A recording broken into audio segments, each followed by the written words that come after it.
Labis ako nagpapasalamat na nakabalik ako dito sa Mati.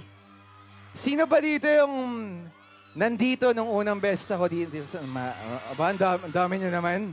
Hindi nga. Yung iba yata hindi pa pinapanganak nung unang beses ako nandito. Hindi, biro lang. Paulo Avellino binahagi, ang mga bigay na regalo ng mga fans ng Kim Pao, pati si Kim Chu ay may regalo din.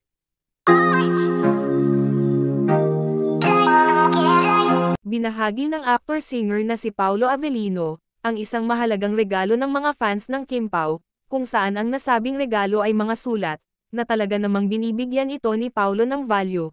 Tinikip ito ni Pao para ibahagi din at ipakita na talagang mas gusto niya ang mga sulat na regalo, kaysa mga mamahaling mga gamit ang ibigay sa kanya.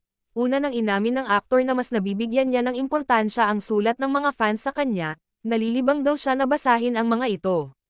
At kagabi nga ay maraming nagbigay kay Paulo ng mga sulat, at ito ang mga mensahe, hindi lang kay Paulo ang sulat kundi pati na din kay Kim Chu.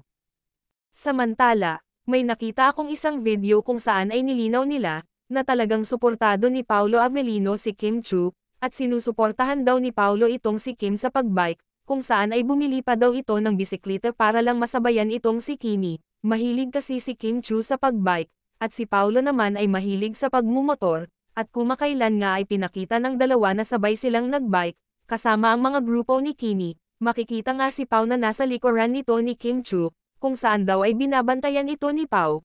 Wow, ang sweet naman ni Paulo.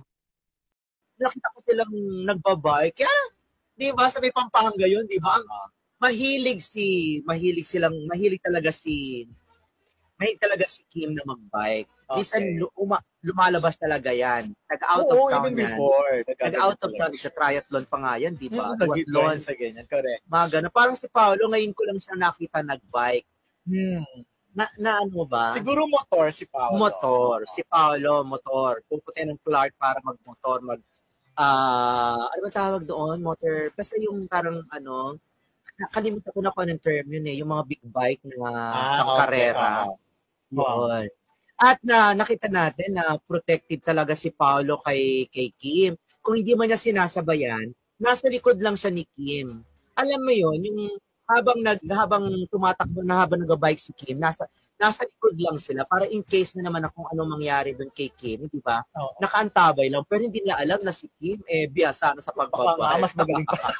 Baka siya pa nga yung umalalay. Ako diba? feeling ko nga kung takbuhan din lang ang pag-uusap.